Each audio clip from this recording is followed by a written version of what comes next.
Laissez-moi vous dire, mes frères et sœurs, qu'ils ont essayé. Mais jusqu'à ce jour, plus de 22 dirigeants africains ont été assassinés pour avoir osé contester ce système. Et la France a joué un rôle dans ces assassinats. Les 7 premiers ont été éliminés lorsqu'ils ont décidé de se retirer du CFA.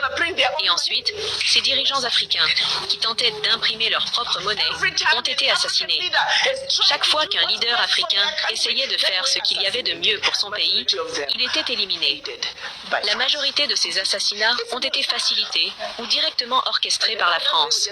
C'est un fait bien connu. Pour d'autres, il s'agissait de mercenaires motivés par des intérêts étrangers. Lorsqu'une ressource naturelle était découverte dans un pays africain, ils cherchaient à provoquer un coup d'État pour déstabiliser le gouvernement en place et prendre le contrôle de cette richesse. Ainsi, lorsque le pays est plongé dans une guerre civile, ses ressources naturelles sont siphonnées. Nous connaissons une histoire particulière qui, si elle n'avait pas été révélée, aurait été perçue comme un autre épisode où les Africains sont blâmés. Il y a environ 25 ans, un groupe de jeunes blancs riches s'amusait à Cape Town, en Afrique du Sud. Ils ont découvert qu'un gisement de pétrole venait d'être trouvé en Guinée. Ils voulaient s'en emparer. L'idée était que pendant que les Guinéens seraient occupés à se battre dans une guerre civile, ils pourraient siphonner le pétrole.